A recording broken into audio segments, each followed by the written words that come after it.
téléspectateurs, amis téléspectateurs, bonsoir. Aujourd'hui, M. Etienne Tshisekedi, président de l'UDPS, a reçu en audience de personnalités de la scène politique congolaise, M.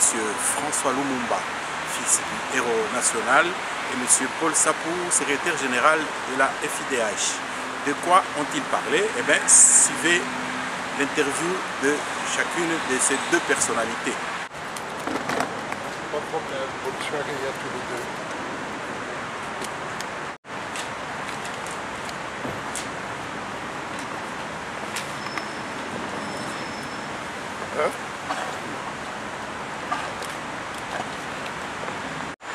Monsieur François Lumumba, bonsoir. Bonsoir. Vous venez de sortir d'une audience auprès de Monsieur Etienne Tshisekedi. Est-ce qu'il est possible de savoir ce dont vous avez parlé? J'ai profité de l'occasion que je suis de passage ici en Belgique, plus précisément à Bruxelles, pour rencontrer le président Tshisekedi pour qu'on puisse s'échanger des points de vue respectifs à ce qui concerne la situation actuelle de notre pays. Vous savez, comme tous les Congolais, qu'en 2016, il y aura des élections, mais que le climat n'est pas très serein. Quelle est votre lecture de la situation actuelle du pays? C'est justement c'est pour cela qu'on a mis l'accent particulier en ce qui concerne le processus électoral. Comme vous le savez, qu'il y a des gens qui sont pour le dialogue ou contre le dialogue, peu importe l'appellation. Et chacun il a son point de vue qui est défendable. D'où l'importance, la nécessité, il faut quand même l'opposition entre eux trouve une certaine consensus à ce qui concerne le processus électoral et surtout sur l'aspect, disons, technique des problèmes. Actuellement, vous pensez que les conditions sont réunies pour qu'il y ait des élections? Ce sont des hommes qui créent des conditions. Ce sont des hommes qui créent des conditions, mais je peux dire qu'on n'a pas autre choix. Je crois que tout le monde est d'accord à ce qui concerne les respectent les constitutions, respectent le délai de constitution, mais on ne peut pas échanger des dialogues par les presses et les médias entreposés. On termine toujours de trouver une certaine compromis pour qu'on puisse définir les règles du jeu.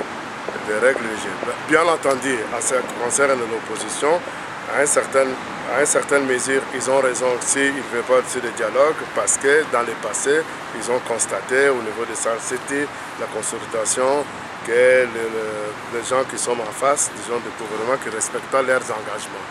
D'où il faut que la nécessité de prendre toutes les précautions techniques pour que ça ne soit pas ainsi. Monsieur François Lumumba, vous êtes un grand nom dans l'histoire de notre pays, de par votre papa, le héros national. À la CNS, votre frère était au Parlement. Il y a des élections parlementaires. On pourrait vous voir candidat quelque part? Pourquoi pas? Pourquoi pas? On est en train de se préparer en conséquence. Bien, merci. Si vous avez un dernier mot?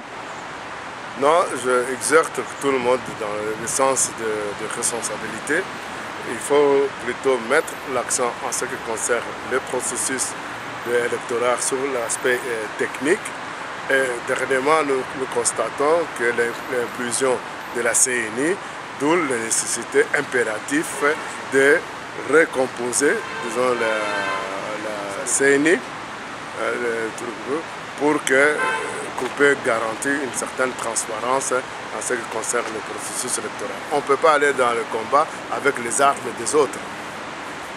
Bien, merci beaucoup, Monsieur François Lumumba. Ok, merci.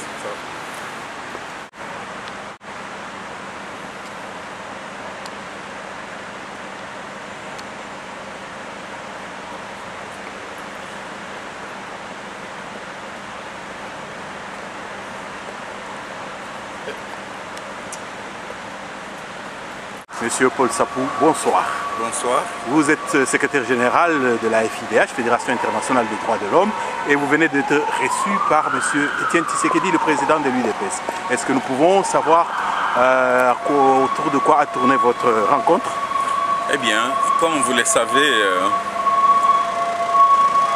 la crise en RDC, la situation des droits de l'homme, ces deux thèmes ont été au menu de notre séance de travail avec le président Étienne Tshisekedi, comme vous le savez, a toujours été pour nous, défenseurs des droits de l'homme, congolais, africains et même au niveau international, un interlocuteur valable de par le fait que dans les moments forts de la crise en RDC, c'est quelqu'un qui a su démystifier certaines dictatures qui sont mises en place dans ce pays, la République démocratique du Congo.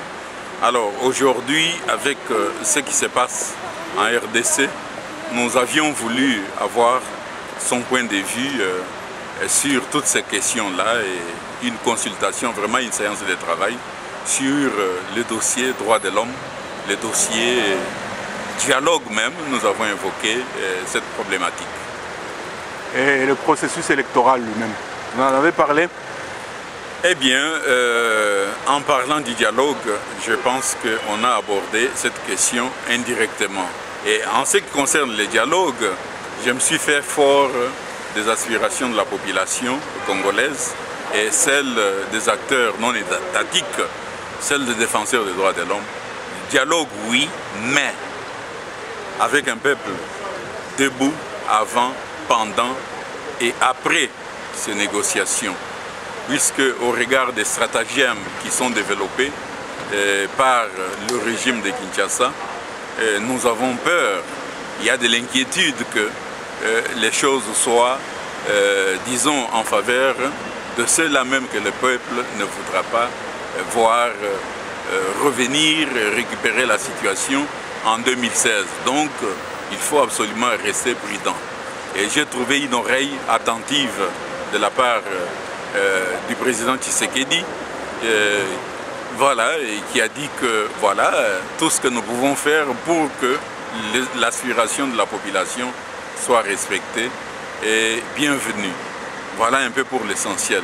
Les autres questions étaient portées sur les gens qui sont arrêtés, nos compatriotes qui sont en prison. Et c'est une question très très importante, une condition aussi, puisqu'on a besoin de ces Congolais qui sont arrêtés arbitrairement et jetés en prison, puisqu'ils se sont opposés ou ils s'opposent à un troisième mandat anticonstitutionnel que le camp du chef de l'État, Kabila, est en train de piloter à travers toutes ces manœuvres, etc. Voilà pourquoi le président Tshisekedi a dit que non, on a besoin de tout le monde, et même de l'expression de ceux qui pensent autrement, et puisque tout ça relève aussi de la pression dont le peuple a besoin pour que les choses puissent enfin marcher comme souhaité par notre peuple. Nous vous remercions, Monsieur Paul Sapon. Merci.